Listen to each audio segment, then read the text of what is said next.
It's July 2005, and Google buys a small startup called Android Incorporated for $50 million. Just 22 employees, but a bold vision. The company was led by a former Apple engineer, a brilliant mind obsessed with robots. His colleagues at Apple used to laugh at him and nicknamed him Android because of that obsession. But today, over 3 billion devices run on the system he built.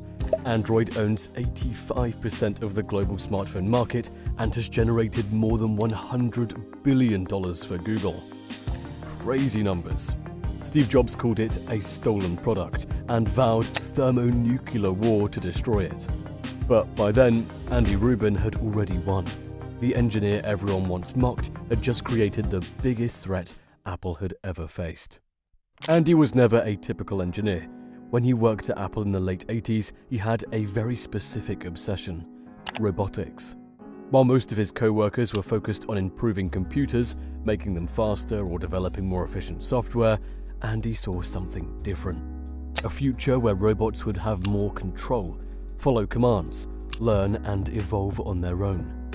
Andy's obsession with robotics was so intense that people started calling him Android. Who would have thought that a joke between co-workers would one day become the name of the world's most popular operating system? At Apple, Andy wasn't just another programmer, he worked as a software engineer, a solid, well-paid position. But the most important thing he got from Apple was seeing how everything worked behind the scenes. Steve Jobs had a very clear philosophy: if you want to build something perfectly, you have to kind of control everything. From the tiniest chip to the button the user presses, every part had to be under Apple's control. Andy saw how this mindset led to incredible products, but he also noticed the limitations. Apple was a closed company, everything was done in secret, and only they decided what you could or couldn't do with their products. For many engineers, that was a-okay, but Andy had a different personality. He liked to experiment, try new things, and he felt there were too many rules at Apple. After a bit, he realized he wanted to explore other ideas. Not because Apple was bad or anything like that, it just wasn't the right fit for him. So he made a risky decision. He left his job as an engineer to dive into the unpredictable world of startups. His first real adventure began at General Magic, a startup founded by former Apple ex-employees that seemed straight out of a science fiction movie. The mission was simple in theory, but revolutionary in practice: to create a portable device that combined communication, computing, and mobility. It was 1993, and talking about a smartphone sounded as fantastical then as talking about flying cars in 2015. Without mobile internet, without decent touchscreens, and with batteries that lasted hours, not days, his ideas were decades ahead of the available technology. General Magic wasn't a success. The ideas were good, but the time just wasn't right. At least Andy understood that timing in technology is almost everything. With a bit of experience under his belt, Rubin joined WebTV, a company with a pretty wild goal: bringing the internet to the television. That is, making it possible to browse the web from your TV. The idea was a success. While Andy worked on the operating system and hardware integration, Microsoft bought the entire company for $425 million. With capital and experience in hand, Rubin founded Danger Inc. in 1999, his most ambitious project before Android. Its flagship product was the Sidekick, a device with a sliding keyboard, internet access, email, and instant messaging. Pretty cool. Although it seems simple now, back then it was revolutionary, because it connected a generation that wanted more than just calls and text messages. From celebrities on red carpets to artists mentioning it in songs, the Sidekick was the first phone to understand that mobiles could be much more than communication tools. They were social tools. However, the process of creating Danger was far from easy. Mobile carriers wanted to control everything, from which apps you could use to how internet access worked. Manufacturers also imposed loads of rules, and updating software was slow and complicated because there were just too many middlemen involved.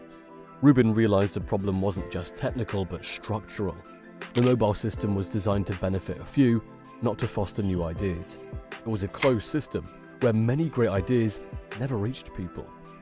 Frustrated by all this, Rubin had a clear idea. The only way to change things was to create something completely different. Not just another device or app, but an open platform, free from all the barriers he had faced throughout his career. In 2003, after leaving Danger, Rubin gathered a small but talented team of engineers with a vision that sounded almost impossible: to create a completely free, open-source mobile operating system that could run on any device made by any company. You gotta remember, for the time, this is wild. Most of the industry ignored them, thinking it was just another crazy idea. But there was one company in Mountain View paying attention, a company with its own plans for the future of mobile technology: Google. And that's where our story really begins. In October 2003, in a Palo Alto office, Andy Rubin founded Android Inc. He had a clear but challenging idea: to create a completely free and open mobile operating system that any manufacturer could use. While the mobile industry was dominated by closed and proprietary systems, he proposed something unthinkable: giving away the most important software on a phone. His plan was to democratize mobile technology and make it accessible to everyone, but no one believed in him. Samsung rejected him, HTC thought he was crazy, Motorola didn't even return his calls. The big manufacturers couldn't understand why anyone would give away something so valuable. In an industry where every component, every line of code, every feature was monetized to the fullest, Rubin's idea seemed more like a dream than a reality. By 2005, Android Inc. was on the brink of bankruptcy. Rubin had invested his own savings and even convinced a few visionary investors, but the money was running out. The company had just 22 employees and enough cash to survive a few more months. Then, Google appeared. The founders of Google didn't see Android as just another struggling startup. They saw something much more strategic: a way to compete with Apple. By 2005, Google had already identified Apple as a potential threat to its dominance on the internet. If Apple controlled the mobile devices of the future, it could control how people access the web. And that meant controlling Google's future. In July 2005, Google bought Android Inc. for $50 million. For a company that had just gone public, it was a relatively small investment. But for Rubin, it was the opportunity of a lifetime. He finally had the resources to make his vision of democratizing mobile technology a reality. But he also had something else: the perfect chance to get back at Apple. On January 9, 2007, Steve Jobs took the stage at the Moscone Center in San Francisco and changed the world. Today, Apple is going to reinvent the phone, he declared before unveiling the iPhone. I don't have to explain how amazing it was. It was sleek, intuitive, revolutionary. Everything Jobs had learned about design and user experience condensed into a device that fitted in your pocket. Andy Rubin was watching the presentation from Google's offices, and he realized he had a huge problem. Android, as he had originally envisioned it, was no longer viable. His operating system was designed for phones with physical keyboards, like the BlackBerry. The iPhone had proven the future was touchscreen, intuitive and visual. In a single presentation, Jobs had made all of Rubin's work pretty much obsolete. But he didn't give up. He did something only a truly obsessed engineer would do. He threw away 2 years of development and started over. In 18 months, the Android team completely rewrote their operating system. They worked 16 hours a day, 7 days a week. Rubin slept at the office, survived on coffee and energy bars, and pushed his team to their absolute limits. On October 22, 2008, HTC launched the Dream, the first Android phone. It was rough compared to the iPhone, but it had something Apple's device didn't: freedom. Developers could do whatever they wanted with it. Manufacturers could modify it. Users could customize it. Steve Jobs did not take it well. The phone call between Jobs and Rubin after Android's launch has become legendary in Silicon Valley. Jobs, furious, directly accused Rubin of stealing the iPhone's idea. "You guys screwed us. You stole our design," he yelled over the phone. This is blatant plagiarism. Rubin, calm, responded that Android had been in development long before the iPhone, but Jobs didn't want to hear it. He had officially declared war. Jobs vowed to destroy Android. It's a stolen product, and I'm gonna start a thermonuclear war to stop it. I will spend every last cent of Apple's $40 billion to right this wrong. But wars aren't won with threats. They're won with results. By 2010, Android surpassed the iPhone in daily new activations. By 2011, it had overtaken it in global sales. Rubin's strategy was working.